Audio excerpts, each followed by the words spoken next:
análisis y la información. En Contacto Directo. ¿Qué tal, Lenin? Buenos días, ¿cómo te va? Muy bien, Steffi, buenos días para ti y para todos quienes nos acompañan a esta hora. Un acuerdo no es sino la decisión tomada de manera común por dos o más personas. Convergen las voluntades para alcanzar un objetivo y su éxito depende de la obligatoriedad que las partes le otorguen. Allí está el secreto del éxito y también las razones por las que cuando se ha intentado llegar a acuerdos en este país, generalmente se ha fracasado. El gobierno convoca a todos a un acuerdo nacional por la seguridad social, reconociendo que hay un problema y que encontrarle una solución requiere de la participación de quienes lo constituyen. Pero un gobierno con números bajos, más una población y el sector privado en medio de la recesión económica, no necesariamente están con el mejor de los ánimos para embarcarse hacia un nuevo sacrificio. Patricio Alarcón, presidente del Comité Empresarial Ecuatoriano y de la Cámara de Comercio de Quito, buenos días. ¿De qué dependerá el éxito de este llamado al diálogo que realiza el gobierno de Lenín Moreno? Muy buenos días, Lenin. Un cordial saludo a la audiencia de Contacto Directo.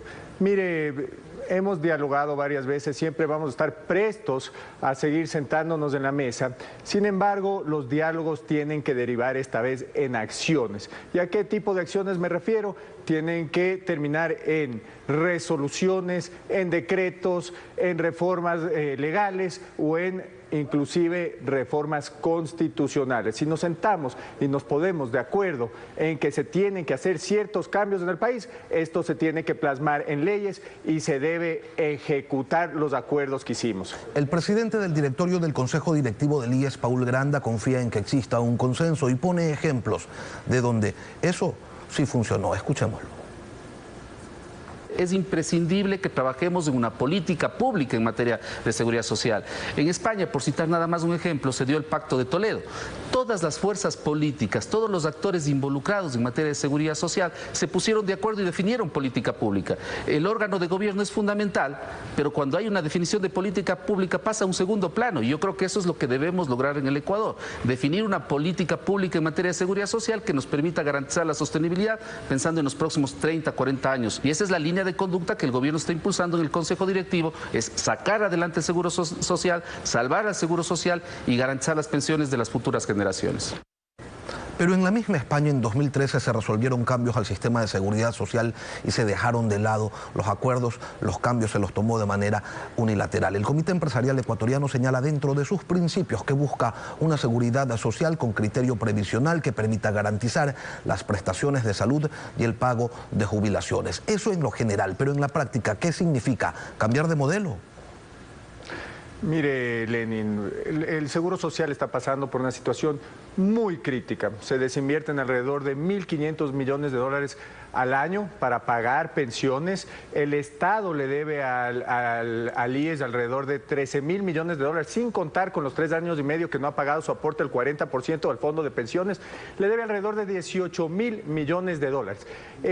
Los cambios en el IES tienen que ser de fondo y de forma. Primero, lo que se debe hacer es eliminar el concepto del Consejo Directivo. Se debe crear un gobierno corporativo electo por el sector de los trabajadores y por el sector de los empleadores con la ayuda de una firma auditora.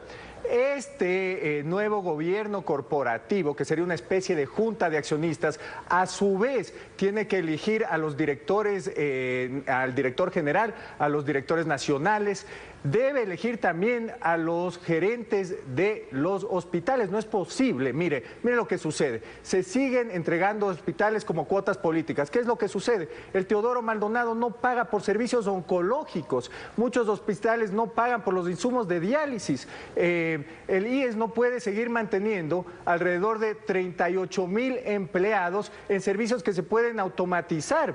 El Ejecutivo no tiene por qué seguir interfiriendo en el manejo de los fondos de los trabajadores.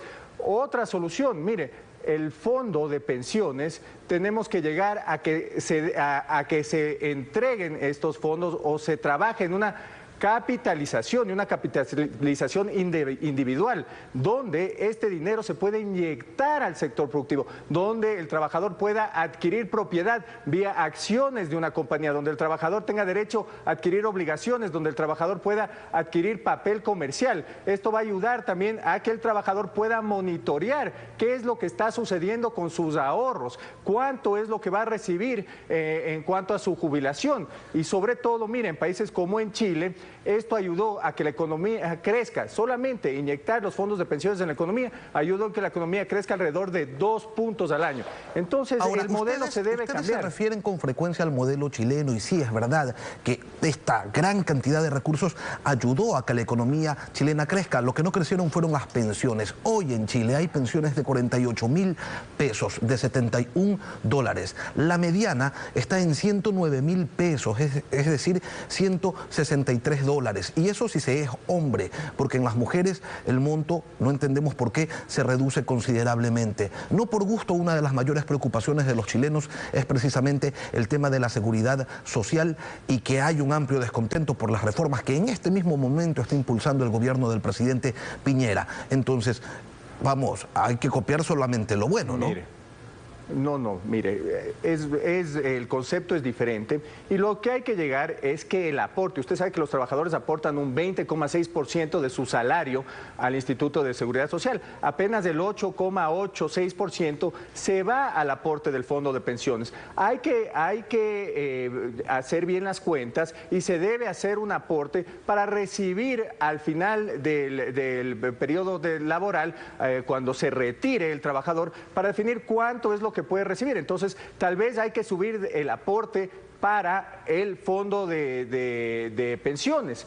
Ahora, yo le hago una pregunta a usted. ¿Qué sucedería en este momento si un trabajador ecuatoriano, porque estamos comparándonos con el sistema chileno, algunos reciben menos pensiones que otros trabajadores en Chile, pero qué sucede si en este momento nos podemos analizar en el Ecuador cuánto recibiría un trabajador por lo que está aportando? Aquí es ficticio lo que recibe el trabajador, porque todo lo que entra a caja ni siquiera se reparte, se desinvierte para poder pagar el fondo de pensiones. Es decir, un trabajador hace el cálculo en este momento de a dónde está yendo su aporte y cuánto va a recibir por su aporte, termina en cero, señor. Entonces sí, definitivamente se debe arreglar ciertos temas y cuantificar de mejor manera cuál va a ser el aporte, pero es mucho mejor de lo que sucede en el Ecuador. Además, que inyectando este dinero en la economía, el trabajador tiene no solo la oportunidad de invertir en el sector productivo, pero también la economía se empieza a mover. Entonces, no solo dependemos de créditos bancarios, sino que también se empieza a mover el mercado de valores y también empieza a crecer la economía. Si empieza a crecer la economía, si se empiezan a fortalecer los negocios, se generan nuevas fuentes de trabajo. Ahora, es una fuente alternativa de financiamiento. Indudablemente no se puede entender la salida de la crisis que vive el IES sin que existan sacrificios, sin que todos los involucrados hagan algún tipo de sacrificio. El gobierno tendrá que poner recursos, cumplir obligatoriamente con el 40% del aporte. A los afiliados se propone incrementar la edad de jubilación, así como en algún porcentaje los aportes. ¿Y los empleadores qué? Mire, primero se debe cambiar de modelo de gestión. No es sostenible mantener a 38.000 personas, no es sostenible que de enero a marzo se haya gastando 1.300 millones de dólares, se han ido al gasto corriente y apenas se han invertido 2,4 millones de dólares. Primero hay que hacer un análisis del modelo. La edad de jubilación, seguramente hay que subir la edad de jubilación. Ahora el mundo ha cambiado, la expectativa de vida ha subido, han bajado los índices de fertilidad, pues eso es evidente. Entonces debemos analizar con mucho cuidado cuál va a ser el nivel de aportes, porque usted ahorita, en este momento en el Ecuador, usted no puede incrementar el costo de contratación, y si usted sube el nivel de aportes, incrementaría el costo de contratación, y esto le quitaría competitividad al sector productivo, y seguiríamos con un problema que tiene el Ecuador, o se empeoraría el principal problema que tiene el Ecuador, que es el desempleo. A eso quería llegar. En Ecuador, el punto más alto de afiliados al Seguro Social por el sector privado se dio en noviembre del 2017, con 2.036.176 afiliados. Al día de hoy tenemos 30.910 afiliados menos. es decir, 30.910 empleos menos. Encontrarle una solución al problema del IES va de la mano con reformas laborales que apunten a generar más empleo y por ende más contribuyentes. ¿Cómo logramos eso? Mire, definitivamente para trabajar en competitividad, para que las empresas puedan contratar de una manera más agresiva, hay que hacer reformas laborales y no nos libramos de las mismas y tenemos que llegar a acuerdos. Yo creo que todos en este país, todos los ciudadanos, estamos de acuerdo que tenemos que ayudar a los 5 millones de ecuatorianos que no cuentan con un empleo formal y además esto va a fortalecer ciertamente la situación del Instituto Ecuatoriano de Seguridad Social.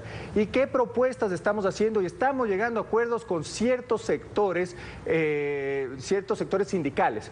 La una es eliminar la recarga en la contratación ocasional y eventual. Otra puede ser eliminar la figura del visto bueno. Otra puede ser mejorar o extender el periodo de pruebas en las contrataciones juveniles. La jornada laboral, tenemos que trabajar la jornada laboral. Nosotros proponemos que se puedan trabajar 40 horas en 3 días y medio, que el empresario pueda contratar en un día y medio más a más trabajadores sin pagar horas complementarias, o bajar la jornada laboral a 35 horas para que puedan trabajar el fin de semana 5 horas adicionales los trabajadores sin pagar horas complementarias. Extender el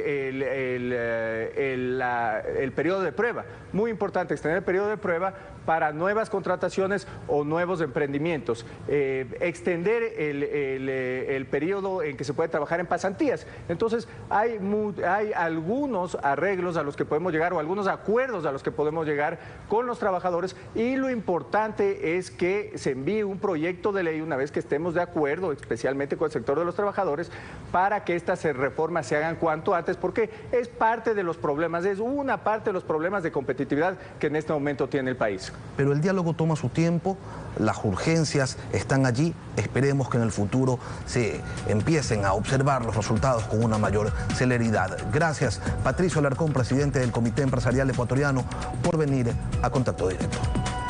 Gracias, Ley. Son las 7 de la mañana con 16 minutos. Vamos a una pausa y al regresar estará Javier Zavala, el consejero de Participación Ciudadana y Control Social Transitorio. Una función judicial que no funciona, que evidencia poca eficacia. ¿Qué pasa o qué ocurre con la delincuencia organizada? Lo analizamos al volver. Quédese usted en nuestra sintonía.